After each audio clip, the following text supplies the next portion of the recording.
Bonjour et bienvenue sur la chaîne de Green Spider. Donc on se retrouve en plein milieu naturel, en pleine forêt, de nuit, et tout simplement parce que à la lumière des phares de la voiture, tout simplement pour vous présenter une petite lampe donc de chez Energizer. Je vais vous montrer ça de façon un peu plus visuelle, donc un peu plus près, juste après l'introduction, pour vous faire voir à quoi ça correspond exactement. Voilà, il y a 3 niveaux d'intensité, également un système de reconnaissance, et puis voilà, au niveau trace, la lumière bleue sert pour repérer l'éventuelle trace de sang, donc c'est prévu normalement bien sûr pour les chasseurs, hein, des choses comme ça. Alors pourquoi Energizer, pourquoi ce petit modèle qui est très intéressant?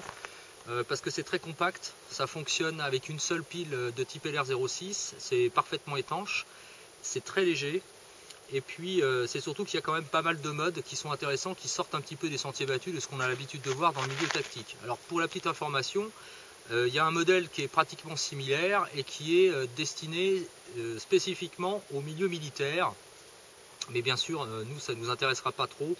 Ce qui nous intéressera, ce sera donc ce modèle là. Alors pas forcément très facile à trouver sur le net. J'essaierai, comme j'avais fait avec le Spool Tool, de vous donner un peu plus de sites pour pouvoir la trouver. Celle-ci vient directement du fournisseur, donc du fabricant chez Energizer, donc en Allemagne. Mais j'essaierai de vous donner des informations complémentaires en lien en dessous pour que vous puissiez voir un petit peu, aller chercher ça. C'est pas forcément très cher. Ça coûte une 50aine d'euros à peu près, et c'est quand même assez intéressant. C'est fourni également avec un petit support, alors je vais vous montrer ça en détail juste après, qui permet donc de placer la lampe sur le support en question, et puis de pouvoir l'orienter à souhait, comme on le souhaite. Donc après, voilà, il suffit d'orienter le petit support, donc ça peut permettre d'être totalement en main libre, ça peut être clippé sur la ceinture, ou comme ici, posé sur un passant molly. Donc c'est pour ça que je trouve aussi l'élément assez intéressant. Et puis alors, autre particularité, c'est qu'on peut bien sûr la mettre de façon réversible, c'est-à-dire vers soi éventuellement, et on obtient donc le même principe, sauf que on la dirige dans le sens inverse. Donc ça c'est plutôt assez intéressant également. Voilà. Donc maintenant on va passer à la revue, et puis également au retour d'expérience. Je suis aveugle. Alors, voilà à quoi ça correspond exactement. C'est pas très grand, hein. Comme on peut le voir, ça tient vraiment dans la main. Ça se dissimule parfaitement. Voilà comment c'est composé. Donc c'est en polymère, quand même assez haute résistance. Alors ça résiste à l'immersion bien entendu. Ça résiste également au choc. Donc ici on voit la première partie qui est donc le principe de clippage qui va donc se positionner sur la patte qui est ici. Donc le principe de fixation qui, comme on peut le voir, permet donc un multiposition. Alors l'intérêt c'est que ça a parfaitement la taille au niveau de la largeur pour les passants molles. C'est fourni donc avec un clip en acier, avec une charnière, rien de plus simple. Et donc ça permet d'être clippé sans problème. Et ça résiste très bien, hein. C'est parfaitement sécurisé sur donc les passants molly. Alors l'intérêt c'est que, et juste en dessous on voit bien, le clip est incurvé vers l'intérieur, donc ça permet justement d'éviter de le sortir inopinément. Donc ça c'est plutôt le point positif par rapport à ça. Alors pour la lampe elle-même, voilà comment ça se compose. Derrière on a donc le bouchon avec bien sûr un joint torique, et puis on met donc une seule et unique pile de type LR06 à l'intérieur. Alors quand c'est à vide, on est enfin c'est vraiment très léger, hein. À la totalité on est à 55 grammes.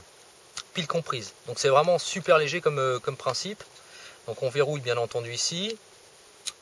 Et puis donc on a une petite patte qui retient le bouchon pour éviter que celui-ci soit perdu éventuellement sur le terrain. Alors, les boutons sont également bien pensés. On a ici le bouton principal, donc pour la lumière blanche. Et puis en arrière, le bouton rouge sert donc, le bouton ici, pardon, sert pour la lumière rouge. Donc en fait, intuitivement, quand on a ça dans la main, ou éventuellement sur le clip, on sait tout de suite qu'à droite, on a le bouton principal d'éclairage, et puis en arrière, on a l'éclairage rouge. Alors, le mode lumière blanc, il y a 3 modes. On a forte intensité, moyen et small. Alors, là, on est sur du clair de lune, donc au niveau basse lumière, on est sur 9 lumens. Donc c'est très très peu, mais ça suffit amplement pour éclairer ce qu'on a besoin en proximité. Le mode principal, lui, permet d'éclairer jusqu'à une distance d'environ une dizaine de mètres à peu près. Donc ça fait un peu plus de 40 lumens. Donc c'est pas énorme par rapport à la concurrence, hein, bien sûr, sur des modèles tactiques, etc. Mais très sincèrement à l'usage, mais je reviendrai sur le Rotex, ça suffit amplement. Voilà. Derrière donc le bouton rouge, de la lumière rouge, pardon. Voilà, j'y viens. Alors ça c'est principalement pour l'éclairage bien sûr de nuit et de proximité, sans pour autant gêner autrui ou éventuellement être vu de façon trop importante. Alors là aussi il y a 3 modes. Donc le mode de pleine puissance, moyenne puissance et le mode de très très faible puissance. Alors, je reviendrai là-dessus aussi sur le principe du Rotex. Alors, également ici, on a ce bouton qui, quand il est placé au centre, permet d'accéder aux 2 interfaces, donc lumière rouge ou blanche. Et quand on le positionne sur la gauche, on a la lumière qui permet donc de lire entre guillemets les traces de sang la nuit. Ça permet puisque dans le sang il y a une substance particulière qui permet donc d'être vu sur le terrain. Alors est-ce que c'est véritablement efficace? Je ne sais pas, puisque je ne l'ai jamais véritablement testé, donc je ne peux pas vraiment dire. A priori oui, au regard des informations que j'ai pu lire. Et puis quand on bascule l'interrupteur vers la gauche, on a une petite lumière verte qui clignote et qui permet 2 actions. La première, retrouver la lampe très très facilement de nuit, et puis également de pouvoir se signaler. Donc ça peut être intéressant quand on se promène. Alors ça par contre ça éclaire assez fortement. On est aux alentours des 40 lumens également, donc ça se voit d'assez loin. Donc ça permet d'être suivi éventuellement quand on est en marche, sur un sac ou un truc comme ça, de pouvoir être vu d'assez loin. Donc ça c'est plutôt intéressant également. Voilà pour les différents principes d'éclairage de la lampe. Alors en ce qui concerne le Rotex, en ce qui concerne l'immersion, pas de souci, hein. J'ai pu la tester, 2 mètres de profondeur. Je ne l'ai pas laissé pendant les 30 minutes en question, mais j'ai pu la tester, il n'y a aucun souci. Pas du tout une seule goutte d'eau à l'intérieur, vraiment rien à redire. Au niveau de la résistance au choc, elle est tombée à plusieurs reprises et parfois de façon assez haute, puisque je l'ai laissé tomber d'environ 6-7 mètres sur une surface dure. Donc quand on parle de surface dure, on entend bien sûr du béton. Donc vraiment aucun choc, pas de problème. Elle n'a même pas été d'ailleurs endommagée, hein. Il n'y a même pas eu un petit éclat ou quoi que ce soit. Là, voilà, il n'y a pas eu de souci. Alors les plus pour moi. Alors en ce qui concerne l'éclairage, comme je vous le disais, en éclairage lumière classique, 40 lumens c'est largement suffisant pour pouvoir éclairer son chemin quand on marche en pleine nuit. Il n'y a aucun souci. On n'est pas obligé de disposer de plus. Le médium, donc l'interface intermédiaire, finalement on voit pas trop la différence, mais alors par contre au niveau de la durée, au niveau de l'autonomie, on est quand même sur quelque chose de nettement supérieur. Et puis bien sûr la troisième fonction, donc éclairage clair de lune, là on est sur une autonomie très importante. Par contre pour s'éclairer même en marchant, c'est un tout petit peu limite quand même.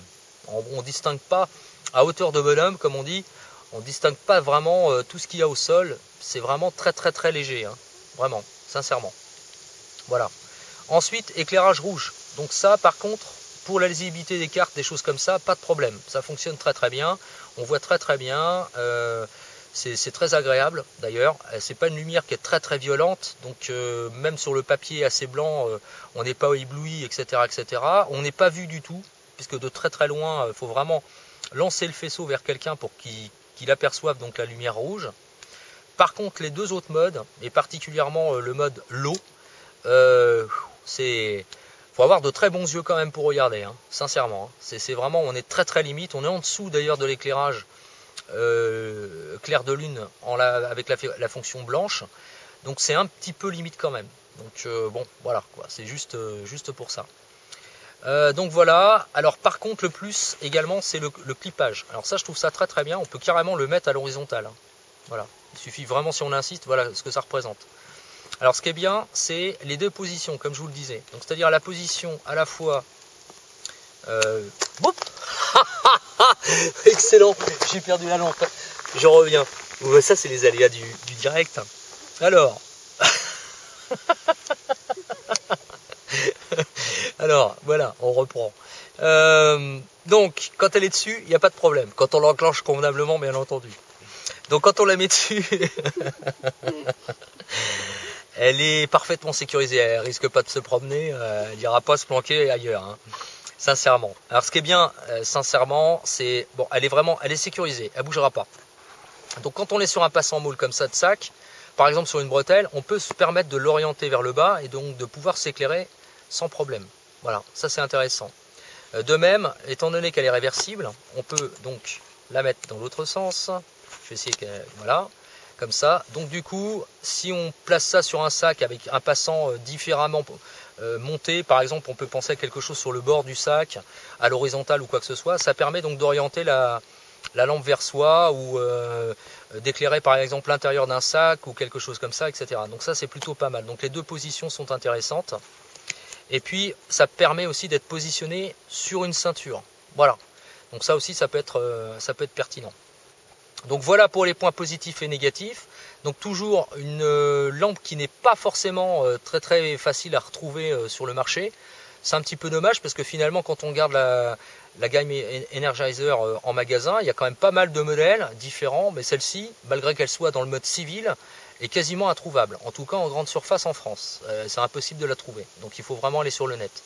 Alors comme je vous le disais, il existe également une version militaire qui a des spécificités puisque à la place du principe d'éclairage bleu, donc pour retrouver les traces de sang, il y a une fonction IR, donc infrarouge, et qui permet donc d'utiliser donc des instruments de vision nocturne, et puis ça peut fonctionner également pour les caméscopes. Voilà. Mais bon, ça je l'ai pas eu en main, j'ai pas pu la tester, puis en plus pour la retrouver celle-ci, alors c'est pire que celle-là. Hein. C'est vraiment très compliqué. Voilà, j'espère que cette petite vidéo vous aura plu, malgré le petit couac qu'on vient d'avoir. Si vous avez des questions ou des commentaires, n'hésitez pas, c'est toujours en bas que ça se passe ou par message privé. Et je vous dis à très bientôt pour une prochaine vidéo. Et d'ici là, comme toujours, portez-vous bien et carpe diem. Salut. Je suis aveugle. Bon allez. T'as pas le droit d'utiliser le klaxon comme ça de nuit. En plus en forêt. Non mais... n'importe quoi.